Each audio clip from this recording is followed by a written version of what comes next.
Picture this.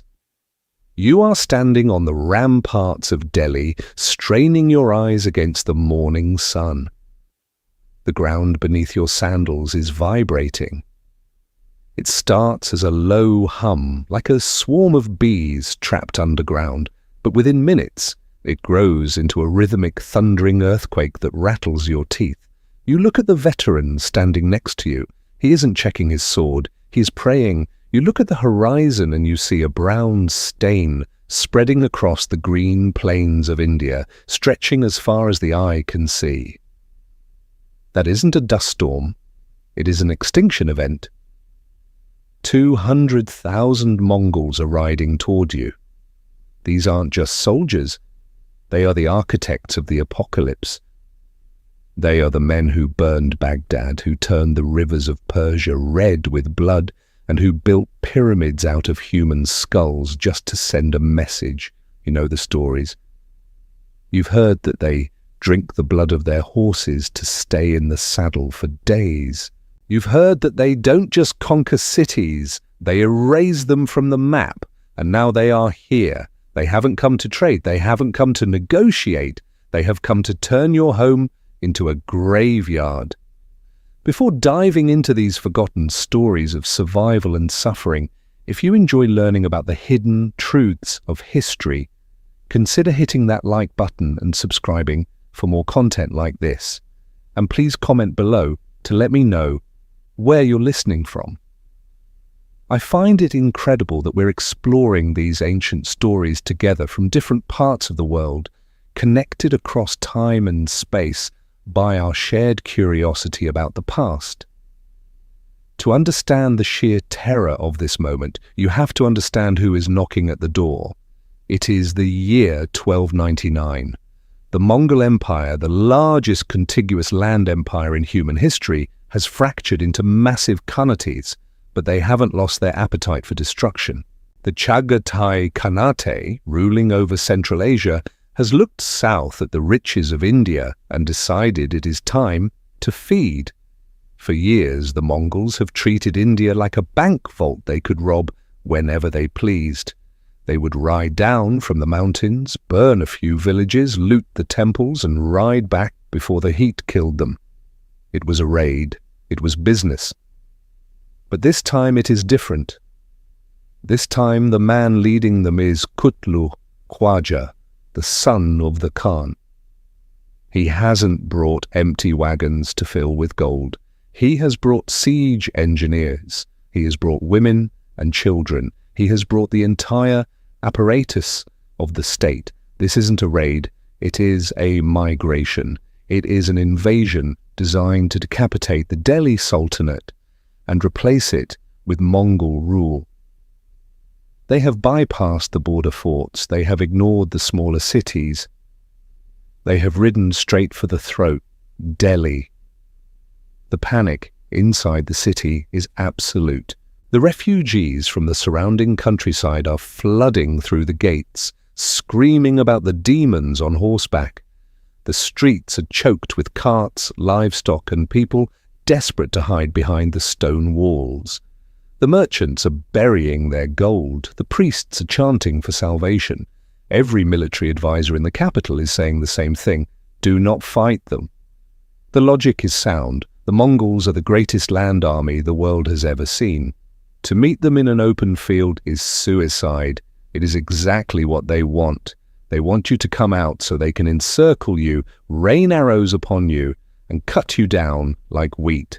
But the Sultan of Delhi is not a man who listens to logic. He is Alauddin Khalji, and while the Mongols are the monsters at the gates, Alauddin is the monster on the throne. He is a man who murdered his own uncle to steal the crown. He is a man who rules through fear, paranoia, and absolute brutality. When his advisors beg him to lock the gates and wait for the Mongols to starve, he looks at them with cold, dead eyes. He knows that if he hides, he loses. Not just the war, but his legitimacy. He knows that a king who cowers behind a wall while his people are slaughtered is no king at all, so He does the unthinkable. He orders the gates to be opened. He isn't going to wait for the apocalypse to come to him. He is going to march out and punch it in the mouth.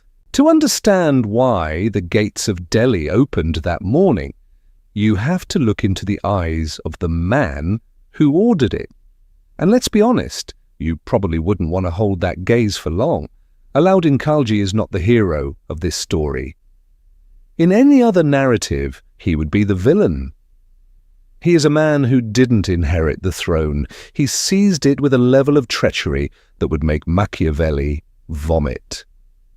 Just 3 years before the Mongols arrived, Alauddin was merely a nephew to the Sultan Jalaluddin. The old Sultan loved him. He treated Alauddin like a son. And how did Alauddin repay that love? He invited the old man to a meeting, embraced him, and then signaled his assassins to cut him down. He put his uncle's head on a spear and paraded it through the camp while gold coins were showered onto the crowd to buy their silence.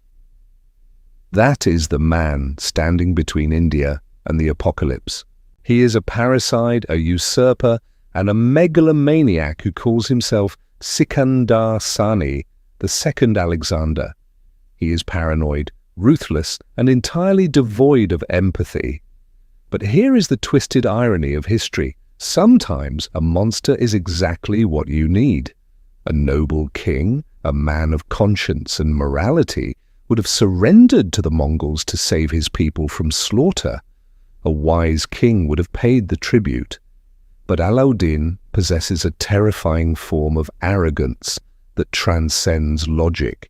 He doesn't see the Mongols as a threat to his people. He sees them as a threat to his property. To him, India isn't a nation, it is his personal bank account, and nobody robs Alauddin Khalji.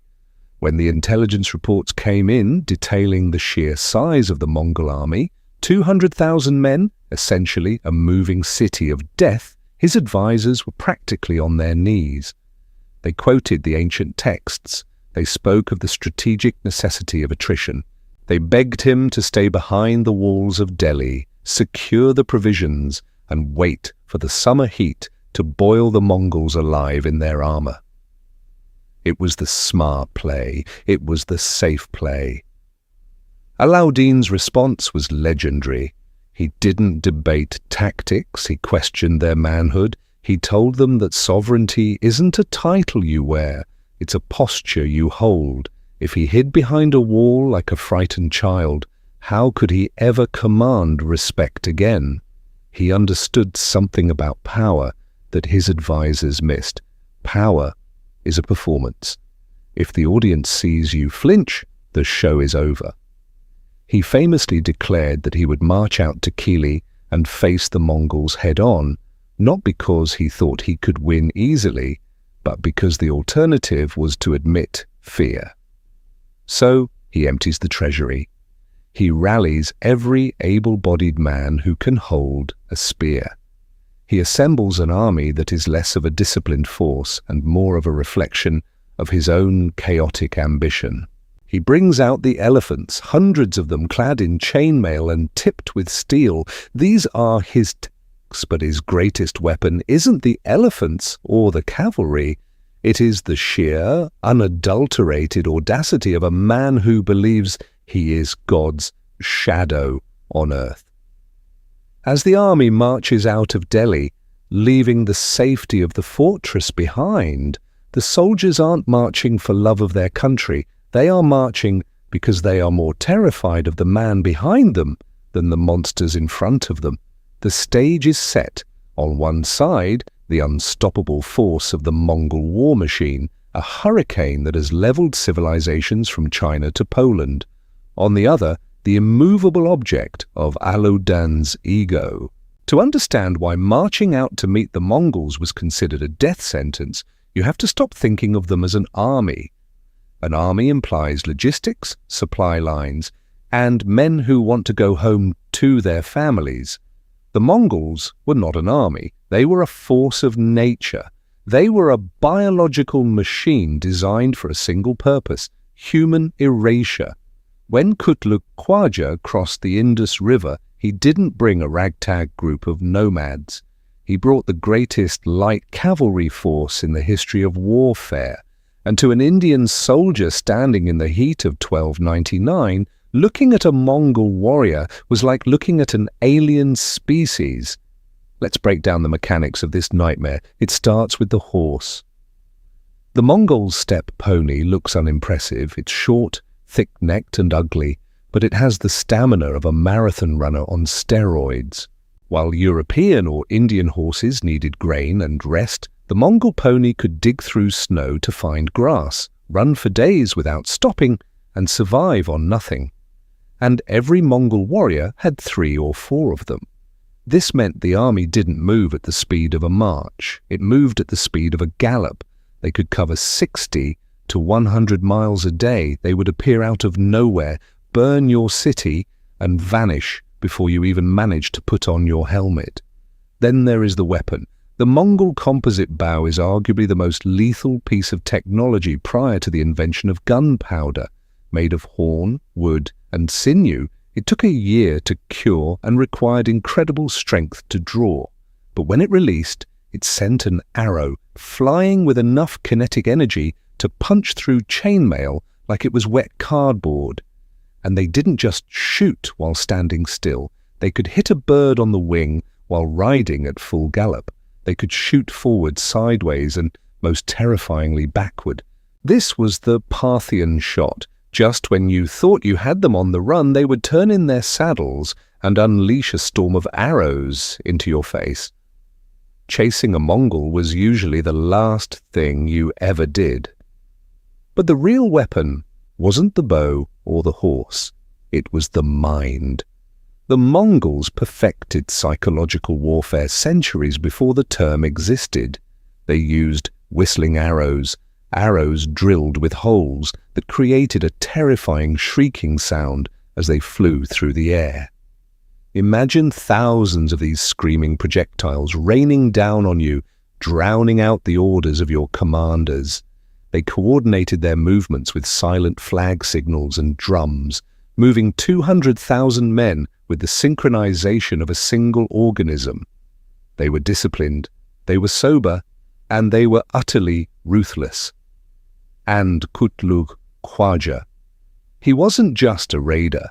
He was the son of the ruler of the Chagatai Khanate, and he had learned from the mistakes of his predecessors. He knew that the Delhi Sultanate relied on heavy elephants and slow infantry. He knew that if he could lure them into the open, he could use his speed to encircle them. His plan was simple: turn the plains of Kailash into a slaughterhouse. He brought 200,000 horsemen. To put that in perspective, that is the population of a medium-sized city, all armed to the teeth, all wanting to kill you. They didn't come for loot, they came for the throne. They were the unstoppable force, and they were about to crash into the one thing they hadn't calculated for, the immovable object of Indian resolve. The War Council in the Red Palace that night is less of a strategy meeting and more of an intervention. Imagine the scene. The room is thick with incense and the smell of nervous sweat. Alauddin sits on the cushioned throne, cleaning his fingernails with a dagger. Standing before him is Ala-ul-Mulk, the Kotwal of Delhi, essentially the chief of police and the Sultan's most trusted advisor. He is a heavy man, practical and terrified. He lays it out plain and simple. He tells Alauddin what every military historian knows: you do not fight Mongols in the open. He begs the Sultan to use the walls. He says, "Your Majesty, war is not about bravery, it is about survival. Let them burn the villages, let them loot the suburbs. We have the grain, we have the water, we can outlast them." It is the sensible choice. It is the choice that saves the army. But Alauddin isn't listening to the logic of survival. He is listening to the logic of reputation. He stands up, and the room goes deathly silent. He looks at his friend and delivers a speech that defines his reign. He doesn't talk about the suffering of his people or the will of God. He talks about his own ego. He asks, "If I hide behind these walls like a chicken while they ravage my lands, how can I ever show my face in the harem again? How can I look my soldiers in the eye?" To Alauddin, the throne isn't a chair. It is a concept. It is built on the idea that the Sultan is the alpha predator. If he shows fear, he becomes prey, not just to the Mongols, but to his own ambitious generals. He tells Ala ul Mulk, "I would rather die on the battlefield than live in the shadow of my own cowardice." He orders the keys to the city to be handed over to the breathless advisors and tells them, "If I win, I will see you for dinner. If I lose, do what you must." The order goes out. The gates of Delhi groan open. And this is the moment the history books usually gloss over, but you need to feel the weight of it. Imagine being a foot soldier in that army. You are leaving the most fortified city in India. You are walking past the massive stone bastions that could keep you safe, and you are marching 5 miles out into the plains of Kili. You are walking into a geography that favors your enemy entirely. The Mongols need flat, open ground to maneuver their horses, to loop and circle and execute their feigned retreats. By marching to Kili, Alauddin is essentially handing them their preferred kill box. The army that marches out is a spectacle of desperation. Alauddin empties the vaults. He pays a year's salary in advance to anyone willing to hold a spear. He assembles 300,000 men and 2,700 war elephants. It sounds impressive, but numbers can be deceiving. A huge chunk of this army consists of raw recruits, shopkeepers, and farmers who have never seen a Mongol, let alone fought one. They are terrified. They look at the horizon and see the smoke rising from the villages the Mongols have already torched. They arrive at Kili, a vast plain with the river Yamuna at their back. This is another insane tactical choice. If the line breaks, there is nowhere to run. The river cuts off their retreat. Alauddin has inadvertently, or perhaps intentionally, created a death ground scenario. He has backed his own army into a corner where they must fight or drown. He arranges his forces, the right wing, the left wing, and he places himself in the center with the elite guards and the elephant. He isn't hiding in the back. He is right there, a target painted in gold. As the sun sets on the eve of battle, the campfires of the Mongols stretch across the horizon like a reflection of the starry sky. There are so many of them. The silence of the night is heavy. Everyone knows that when the sun rises, the world as they know it will either be saved or it will end. The sun rises over the Yamuna River, but it brings no warmth. The light catches the tips of 100,000 spears, creating a shimmering ocean of steel that hurts to look at. This is the moment veterans talk about in hushed tones, the breath before the plunge. The silence on the plains of Kili is unnatural. You have 500,000 men and thousands of animals standing within screaming distance of each other, yet the only sound is the wind snapping the banners and the nervous snorting of horses. It is the quiet of a held breath. On one side, you have the Mongols. They don't stand in rigid lines like European knights or Roman legions. They are fluid, restless, like a pack of wolves circling a wounded animal.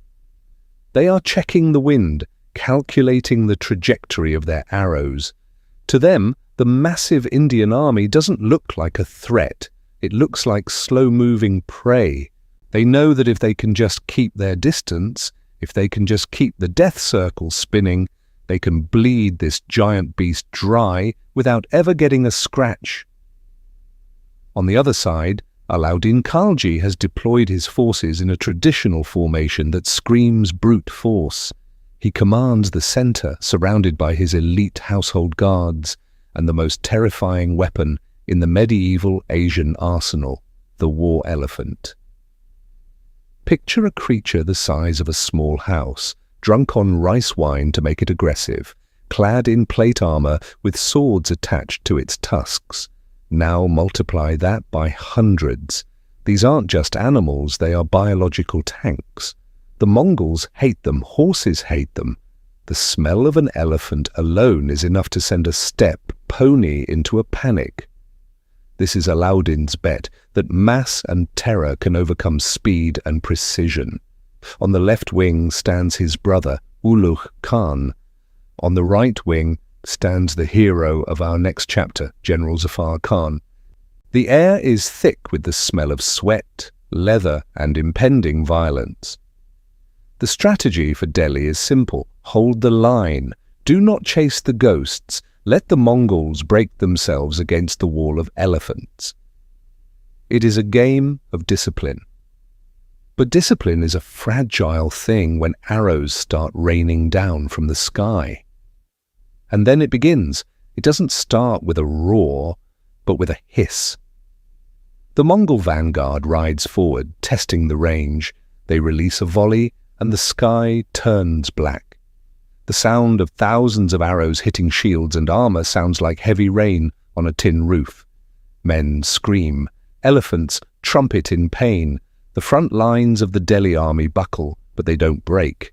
The Mongols wheel away, laughing, reloading, and coming back for another pass. They are taunting the Indians. They are trying to goad them into breaking formation. "Come out and play," they seem to say. "Come out where we can kill you." The psychological strain of this is immense. Standing still while death rains on you requires a level of courage that is almost inhuman. You can see the Indian soldiers looking at their commanders, pleading with their eyes for the order to charge.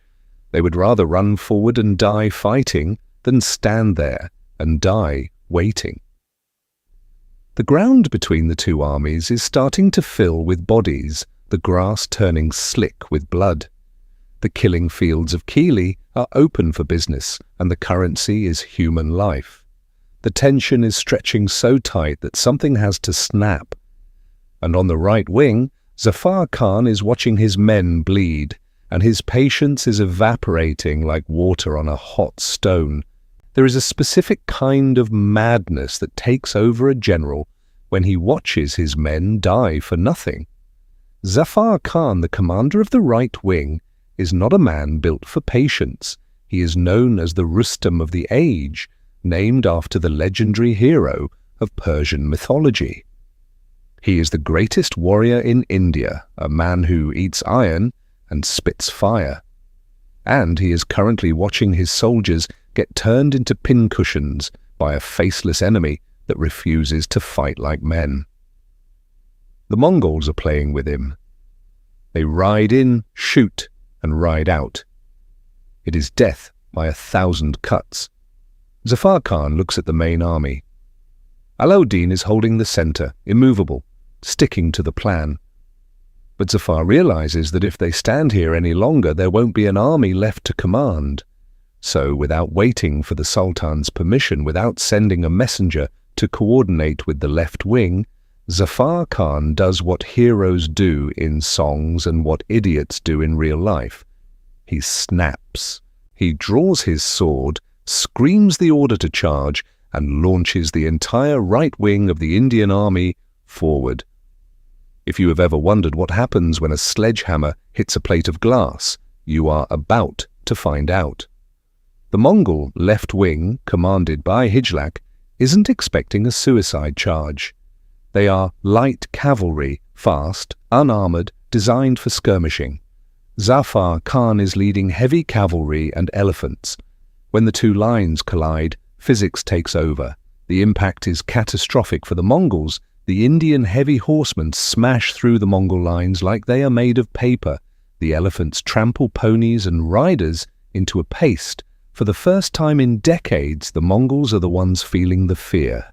They are being mauled in close quarters where their bows are useless and their speed is neutralized. The Mongol line shatters, they turn and run. And this is the moment where Zafar Khan should have stopped. He should have regrouped.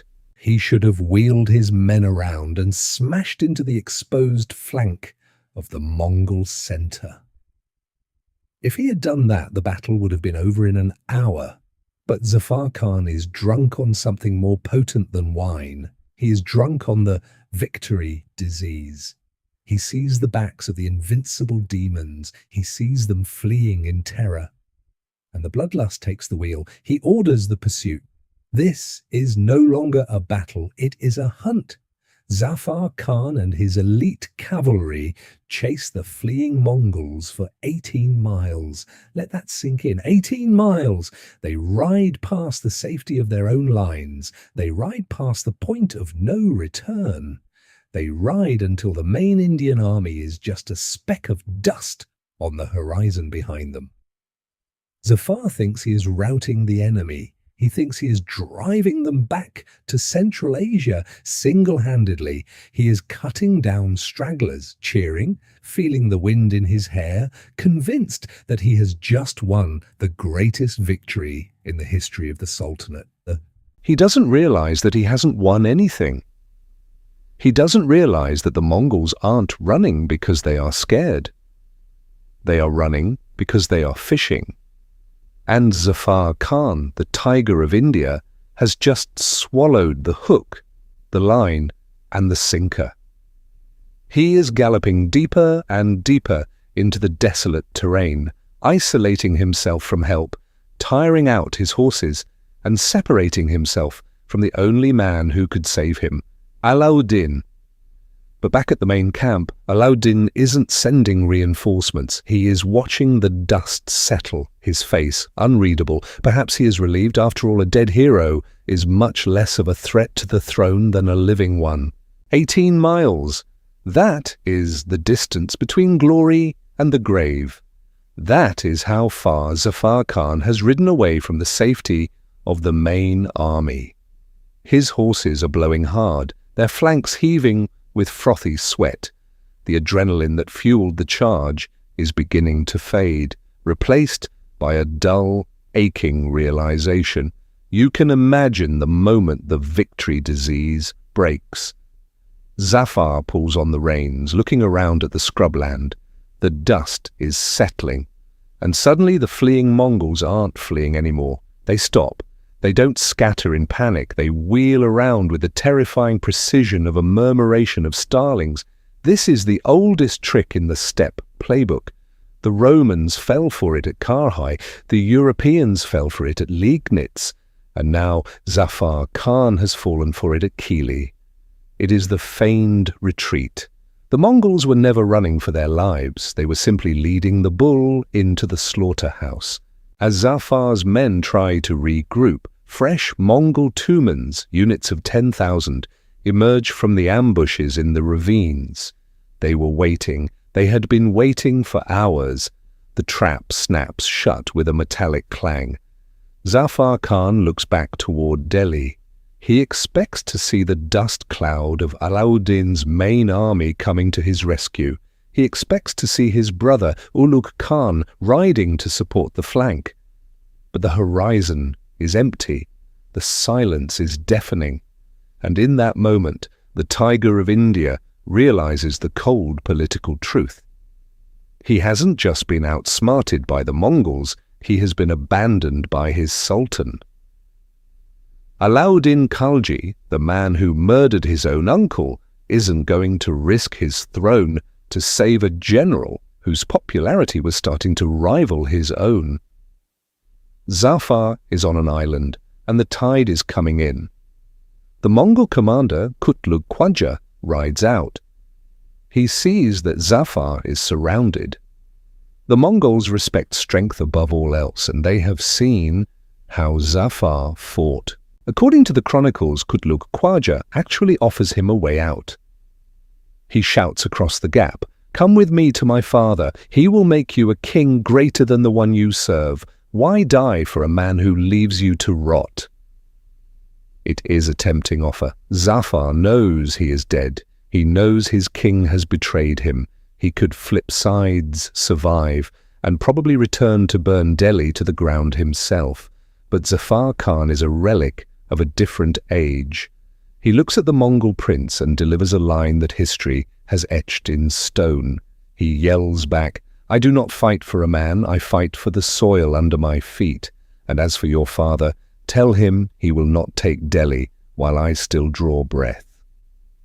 It is a brave speech. It is a noble speech. And the Mongols, being practical men, answer it the only way they know how. They don't engage him in honorable single combat. They don't charge him with swords. They simply knock their arrows, thousands of them. The sky turns dark for the second time that day. Zafar Khan and his men are not defeated in a brawl. They are executed by a firing squad. They are shot down until the pile of bodies is so high it looks like a small hill. The Tiger of India dies not with a roar, but with the wet thud of a composite bow's payload. He is gone, the right wing is erased, and now the Mongols turn their hungry eyes back toward the main army, which is suddenly looking very small and very exposed. The death of a hero usually signals the end of an army. When Hector died, Troy fell. When Zafar Khan's body hit the dirt, the Mongol commanders expected the inevitable collapse of the Indian lines. They expected the domino effect, that contagion of panic where one soldier runs, then 10, then 10,000. Qutlugh Khwaja, watching from his command post, likely smiled. He had cut off the head of the snake. Now all he had to do was watch the body writhe and die. He ordered his Tumans to wheel around and smash into the exposed flank of the Delhi Sultanate center. He was ready for the rout. He was ready for the slaughter. But the Mongols made one fatal miscalculation. They assumed they were fighting a normal army led by a normal king. They assumed that the Indian soldiers were motivated by hope or loyalty or patriotism. They weren't. They were motivated by a fear so profound it overrode the survival instinct. They looked at the Mongols charging at them, screaming for blood, and then they looked back at Alauddin Khalji. And they realized something terrifying. The monster behind them was worse than the monster in front of them. If they ran, Alauddin wouldn't just kill them. He would execute their families. He would erase their lineage. So, when the Mongol wave crashed into the Indian center, it didn't hit a panic-stricken mob. It hit a wall of absolute, paralyzed resolve. This phase of the battle turns into a grinding, ugly stalemate. The Mongols throw everything they have at the center. They unleash storm after storm of arrows. But here is where the primitive technology of India proves its worth. The war elephants. Alauddin has lined them up like a biological fortress. These beasts, clad in chainmail and leather, act as living barricades. The Mongol arrows, which can punch through European plate armor, are bouncing off the thick hides of these animals or getting stuck in their padding. The horses of the Mongols, terrified by the smell and the trumpeting of the elephants, refuse to close the distance. The invincible light cavalry is suddenly rendered impotent. They can't just wiped out the enemy's best general, just wiped out the enemy's best general. They have the tactical advantage, but the Indian line just won't break. It absorbs the punishment like a sponge. Alauddin Khalji stands in the center of this storm, completely unmoved. He doesn't send help to the dying. He doesn't maneuver. He just stands there. It is a masterclass in sociopathic leadership. He treats his army not like a group of human beings, but like a resource to be spent. He is willing to trade 10 of his men for one Mongol because he knows he has more men to lose. As the afternoon drags into evening, the dynamic shifts. The Mongols are exhausted. They have been riding and fighting since dawn. Their horses are blown. and they are starting to realize that this isn't a battle they can win with finesse. They are trying to punch through a mountain, and the mountain isn't moving. The psychological weight of the battle begins to transfer from the Indians to the Mongols. For the first time, the demons of the steppe look at the enemy and see something they don't understand, an enemy that is willing to stand in the meat grinder and wait for the gears to jam. Night falls over the plains of Kili like a heavy, suffocating blanket. The screaming has stopped, replaced by the low moans of the wounded and the crackle of torches. If you are a soldier in Alauddin's army, you aren't sleeping. You are sharpening your sword. You're writing your final letters to your family. You know that tomorrow morning the sun will rise and the killing will start all over again. You have survived day 1, but nobody survives day 2 against the Mongols. The mood in the Indian camp is grim. They have held the line, yes, but at a terrible cost. Their greatest general, Zafar Khan, is dead. Their right wing is decimated. They are expecting the final hammer blow at dawn. But across the field, in the Mongol camp, something strange is happening, or rather, something is not happening. There are no war drums. There are no victory songs. Inside the command tent, Qutlugh Khwaja is bleeding. Historical accounts vary. Some say he was wounded in the clash with Zafar Khan. Others say he was simply exhausted by the unyielding resistance of the Indian center. But the mood among the Mongol commanders is not one of triumph. It is one of confusion. They have thrown their best punch. They have used their feigned retreat. They have killed the enemy champion.